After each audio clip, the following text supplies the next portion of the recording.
নমস্কার বন্ধুরা, আজ চলে এলাম আরও একটি রেসিপির সাথে। আজ রান্না করব সজনের ডাঁটা আলু দিয়ে কাতলা মাছের ঝোল। চলুন তাহলে রেসিপিটি শুরু করা যাক। তার আগে রেসিপিটি ভালো লেগে থাকলে চ্যানেলটিকে সাবস্ক্রাইব করে পাশে থাকবেন। প্রত্যেকবার আমি একই কথা বলি, আমার ভিডিওতে কিন্তু একদমই ভিউজ আসছে না।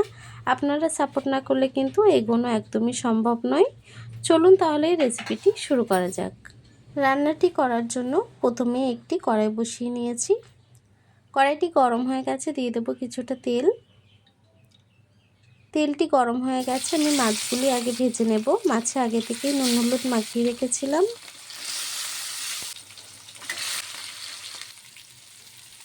মাছগুলি এক পিঠ ভাজা হয়ে গেছে, উল্টে দেব। মাছগুলোকে একটু লাল লাল করে ভেজে নেব।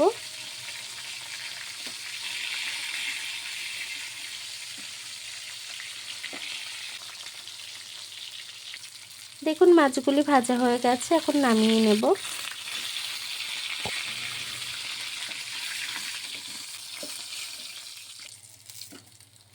এই মাছ ভাজা তেলের মধ্যেই আমি সজনের ডাঁটাগুলি দিয়ে দিচ্ছি। ডাঁটাগুলি দিয়ে ডাঁটাগুলিকে একটু ভেজে নেব। ডাঁটাগুলোকে একটু নেড়ে ছেড়ে নিয়েছি, সামান্য একটু নুন আমি দিয়ে দেব।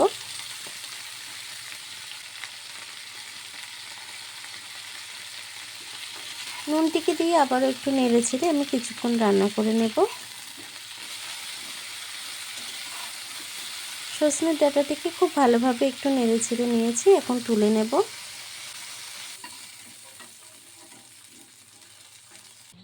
এই তেলের মধ্যেই আমি আলুটিকেও দিয়ে দেব।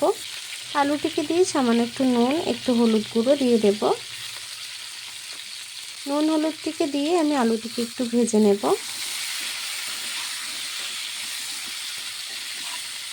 আলুটিকে একটু নেড়ে চেড়ে আমি সুন্দর করে ভেজে নিয়েছি। এখন আলুটিকে আমি তুলে নেব।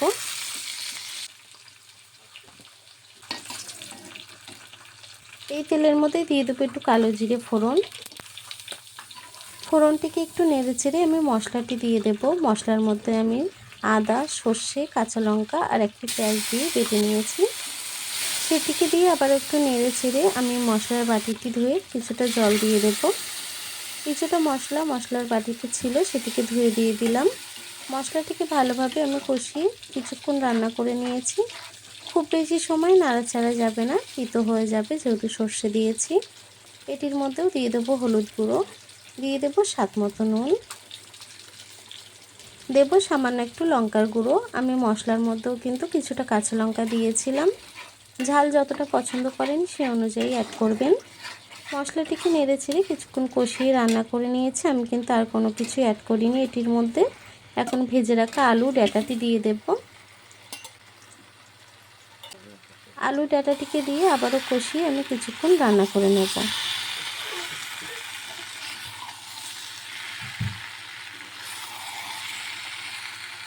খুব ভালোভাবে কষিয়ে আমি কিছুক্ষণ নেড়ে ছেড়ে রান্না করে নিয়েছি। এখন আমি জল অ্যাড করব। যতটা ঝোল রাখবেন সে অনুযায়ী জলটি অ্যাড করবেন। যেহেতু মাছ দেব আমি, তার জন্য ঝোলটি একটু বেশি করে দিলাম। ঝোলটিকে দিয়ে তরকারিটিকে আবারও নেড়ে ছেড়ে তরকারিটিকে রান্না করে নেব।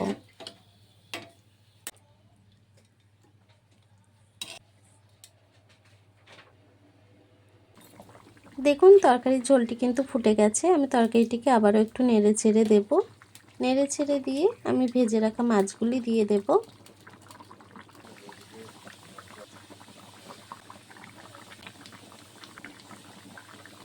ভেজে রাখা মাছগুলি দিয়ে ঝোলের তলায় একটু ডিপ করে দেব মাছগুলিকে, যাতে তেল মশলাটি মাছের মধ্যে খুব ভালোভাবে চলে যায়, খেতেও ভালো লাগে। আরও কিছুক্ষণ তরকারিটি রান্না করে নেব। দেখুন বন্ধুরা, আমার তরকারিটি কিন্তু হয়ে গেছে। আলুটিও কিন্তু খুব সুন্দরভাবে গলে গেছে। এখন আমি তরকারিটিকে একটু নেড়ে চেড়ে আমি গ্যাসটিকে বন্ধ করে দেব।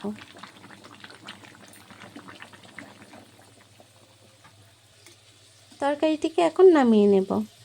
খুব কম মশলায় কিন্তু আপনারা এই রান্নাটি করে নিতে পারেন। ঘরোয়া এই রান্নাটি কিন্তু খুবই ভালো লাগে খেতে, আপনারা অবশ্যই ট্রাই করবেন। দেখুন বন্ধুরা, আমার তরকারিটি হয়ে গেছে। আমার এই সিম্পল রেসিপিটি আপনাদের কেমন লেগেছে কমেন্ট বক্সে জানাতে ভুলবেন না। আর এভাবেই পাশে থাকবেন, এভাবেই সাপোর্ট করবেন। সবাইকে অসংখ্য ধন্যবাদ। এতক্ষণ ধরে আমার এই ভিডিওটি দেখার জন্য।